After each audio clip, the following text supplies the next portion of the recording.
Good morning, dear students. Welcome to the online class.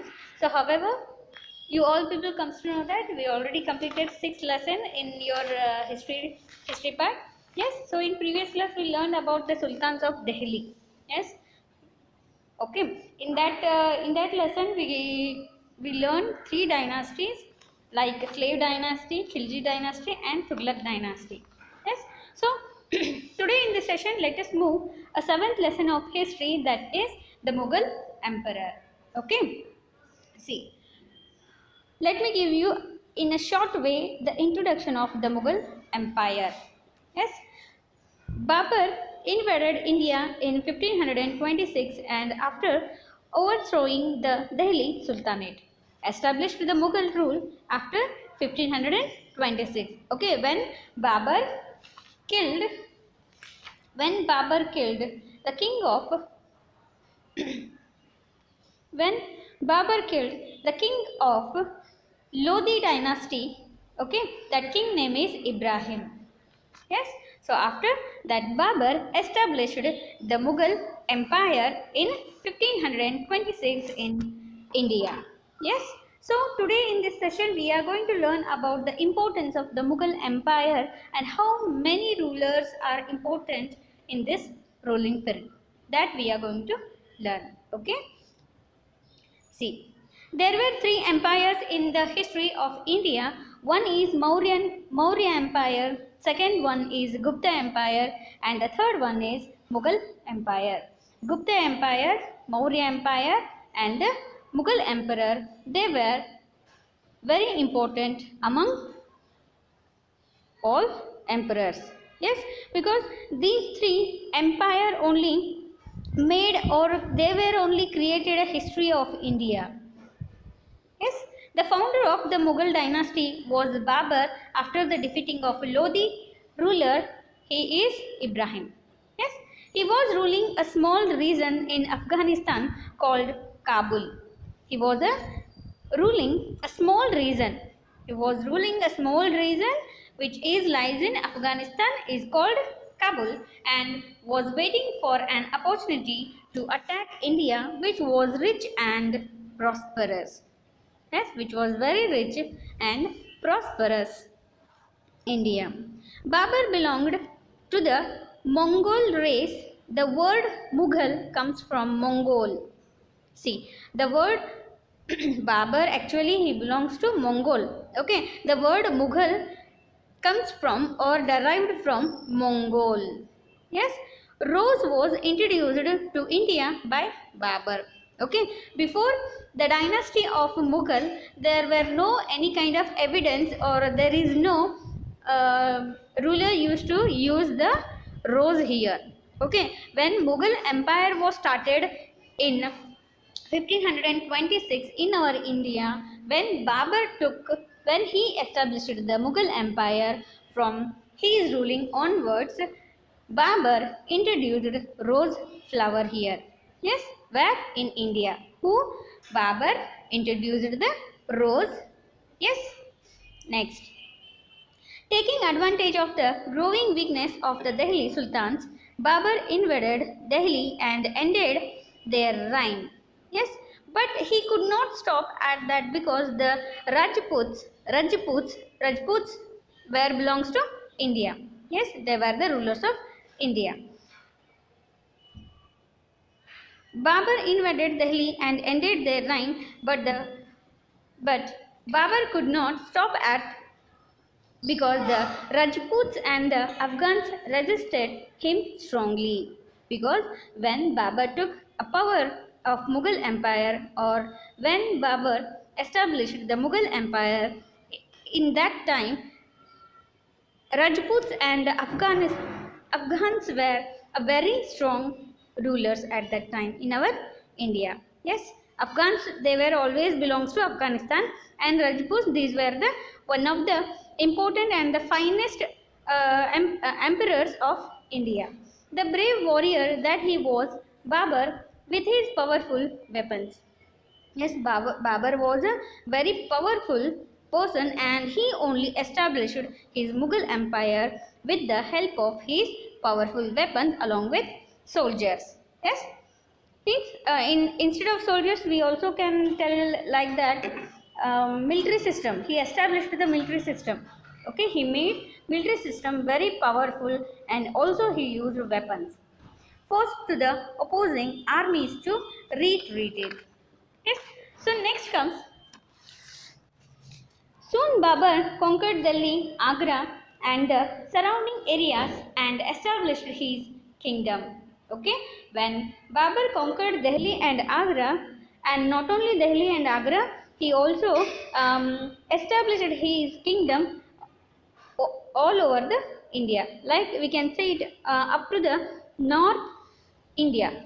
What all the places will come in the North India, those all the places where belongs to the Delhi Mughal rulers. Yes, not Delhi rulers, Mughal rulers. Yes, but he died very soon.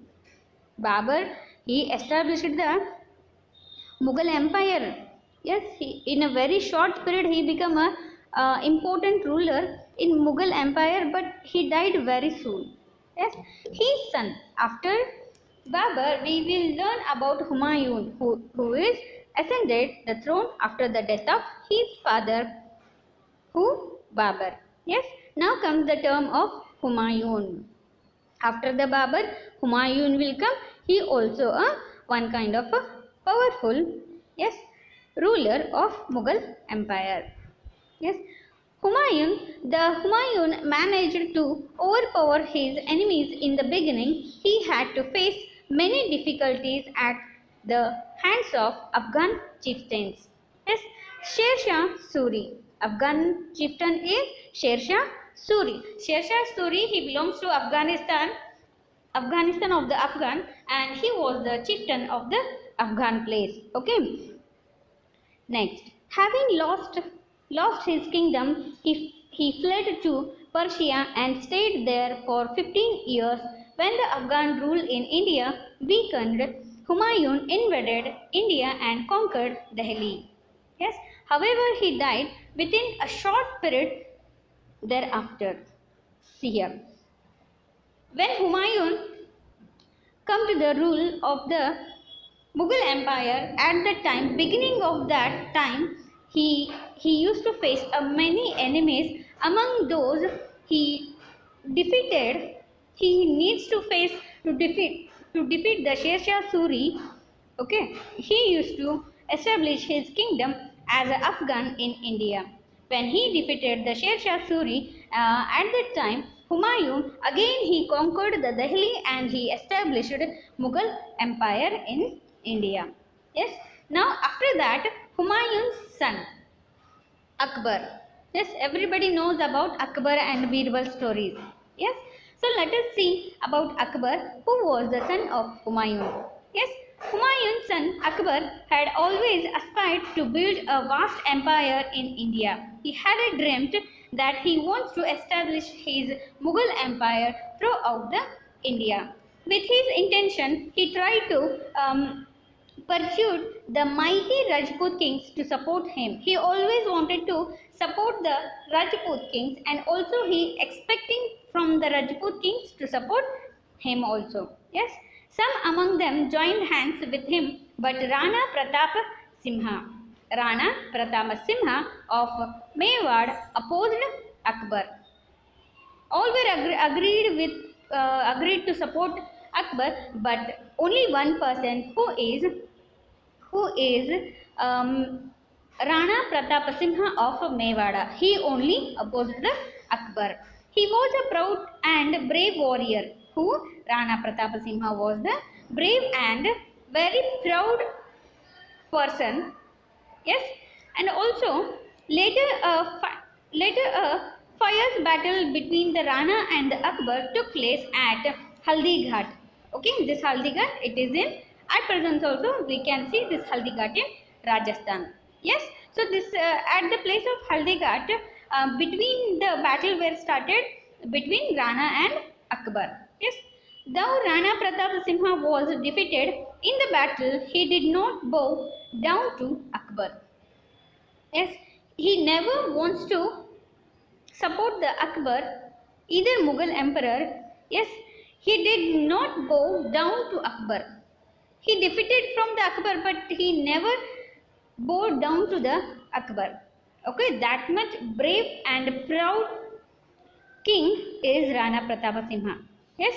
Thereafter, Akbar engaged himself actively in military campaigns for many years. As a result, he conquered Gujarat, Bengal, Kashmir, Kabul, and other areas and built a vast empire in our India.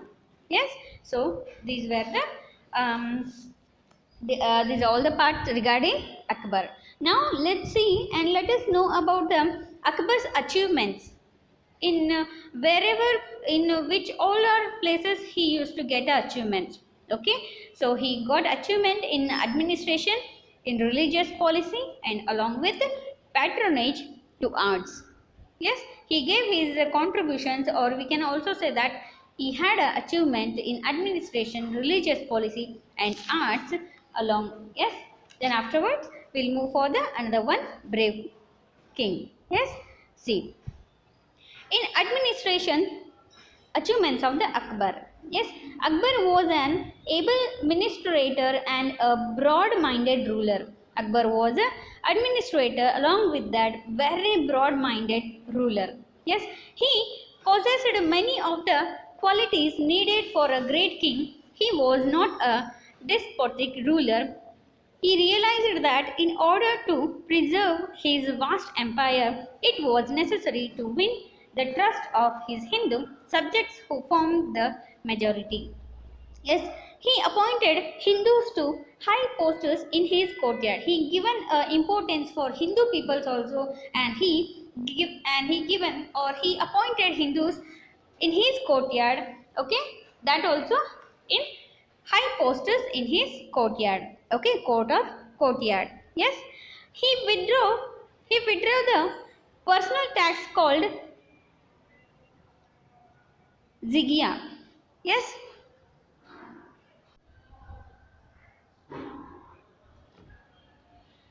he withdrew the personal tax called as a Zigya, which was imposed by the earlier Muslim kings on Hindus. Yes, so earlier Muslim kings kept one kind of a tax, that name is Zigya, which people needs to pay for the Muslim kings. Yes, and also the tax he cancelled. Withdraw means he cancelled the personal tax of Zigya, which were Hindus used to pay for the Muslim rulers. Yes, he withdraw means he cancelled that personal tax. Okay, which was paying to the Muslim kings. Okay, by whom? By the Hindus. Yes, and also the tax levied the pilgrimage centers. That tax only contributed to the pilgrimage. Okay, next, Akbar's land revenue policy was well received by the people. It was framed by his revenue minister Raja Todaramalla. Yes, understood that Akbar usually he is having a land revenue policy, but he used to collect it from people in a very well manner, or we can say very good manner. He used to collect from the people. Yes, but here in Akbar's courtyard, you already comes to know that some of the Hindu peoples were appointed to the high posts. Yes, so for that example, we can say Raja Todaramalla, who was Minister of Revenue in the courtyard of Akbar. Yes, now comes religious policy. Akbar was tolerant of other religions. He always used to give a respect to the each and every religious. Okay, he constructed a prayer hall. He constructed prayer hall, which we can say as a Ibadat Khana. Yes, he constructed a prayer hall in his new capital, Fatehpur Sikri. Okay, Akbar was constructed a prayer hall which is constructed in his capital city. That capital city was Fatehpur Sikri. So now you comes to know that Fatehpur Sikri was the capital of Mughal Empire. Okay, during the ruling period of Akbar. Yes, okay. Fatehpur Sikri, where he discussed religious matters with leaders of various Islamic sects. Yes, he invited Hindu, Jaina, Buddhist, Parsi, and Christian leaders to discuss their views on religious issues. As a result of such discussions, he evolved a new sect called the Deen-e-Ilahi.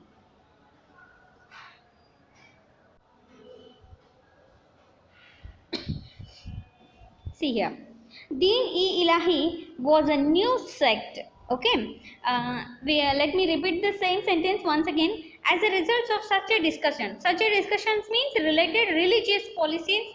Okay, related religious things. What he needs to discuss in Fatehpur Sikri, that also where he constructed the prayer hall. He used to call all kind of religious leaders of that religion, and he used to give importance to each and every religion person here. Yes, he evolved a new sect called Deen-e-Ilahi. Okay, whenever he wants to took a discussion in a prayer hall, okay, that also in his new capital, that is Fatehpur Sikri. Okay, that new sect only called Deen-e-Ilahi. Yes, it incorrupted some of the best principles of different religions. However, it could attract only a handful of followers. Yes, now comes the patronage to arts. Yes, so when you will get this video, write the meaning of this patronage. Okay, Akbar patronized literature and art. Akbar was patronized literature and along with art also. Faizi, Abul Fazl and Birbal were the distinguished poets in his court. Who? Faizi, Abul Fazl and Birbal. Okay, these were the distinguished poets in Akbar's courtyard. Yes. The immortal singer Tansen. We can see the singer, immortal singer. He is none other than Tansen. Okay. The immortal singer Tansen adorned his court. Akbar's contributions and to architecture and paintings are also remarkable. Akbar's contributions to architecture and paintings are also remarkable. Remarkable means very important. Yes. Now also we can see architectures or the contributions of Akbar. Yes. Jahangir and Shah Jahan. Here comes Jahangir and Shah Jahan. Okay, Jahangir and Shah Jahan, who succeeded Akbar to the throne, continued his policies to a great extent. After Akbar, Jahangir and Shah Jahan took the power of this Mughal empire. Okay, they also continued his policies. His policies means which all of the policies were extended by the Akbar. Yes, they also continued the same policies to a great extent of Mughal empire. Yes, so Shah Jahan achieved fame by getting the famous Taj Mahal built at Agra. Yes, the the Mammoth Red Fort at Delhi and other stately palaces. Okay, Shah Jahan contributed himself as the Taj Mahal. Okay, Taj Mahal was built by Shah Jahan. Okay, in the memory of his wife Mumtaz. Yes. Next, after that, he built Mammoth Red Fort at Delhi. Yes. Now comes the next ruler. He is none other than Aurangzeb. He is none other than Aurangzeb. Okay. Aurangzeb, he was the son of Shah Jahan. Aurangzeb was the son of Shah Jahan, is the last well-known Mughal emperor. Aurangzeb was the last Mughal emperor of Aurangzeb was the last Mughal emperor. Aurangzeb was the son of Shah Jahan, who was the last well-known Mughal emperor. He ruled for a long period of 50 years. He was only one of the person who ruled Mughal empire up to 50 years. Yes, in our India. During this period, the empire expanded in all directions, but at the end it declined rapidly. Now comes the religious policies of Aurangzeb. Aurangzeb was an orthodox Muslim. He stayed away from drinking wine, gambling, entertainment, and music. He lived a simple life. Yes? Next, Aurangzeb gave up the liberal policy of Akbar. He reimposed the Zigya. This led to many political rebellions. Yes? The Sikh rebellion. Now comes the Sikh rebellion. The Sikhs were provoked by Aurangzeb's religious policy. The Sikh Guru Tegh Bahadur.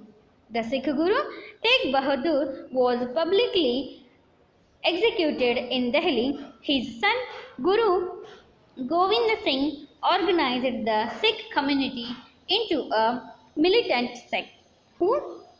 Tegh Bahadur's son Guru Govind Singh. He organized the Sikh community into a militant sect. Okay. The members were designated as Sain. Sain means loyal. Yes. They had to possess the five Ks at all times. Here 5 Ks means which all 5 Ks will come. Okay. Let us see that also. They were Kesh. Kesh means long hair. Kangan. Kangan means comb. Kirpan. Kirpan means sword. Yuddhada katti. Kacha. A pair of knickerbocker. Yes. And the last one is Kara. Kara means steel bracelet. Okay. Who? The followers or the community of Guru Govind Singh. Yes. So next comes rebellions. The last point of this lesson, that is rebellion. The Sikhs and the Rajputs strongly opposed Aurangzeb in North India. Shivaji rose in revolt in the Deccan. Yes, who? Shivaji rose. Rose means now onwards when the Aurangzeb led his life very simple way. At that time, during this rebellion of Sikhs only, Shivaji also rose in revolt in Deccan areas.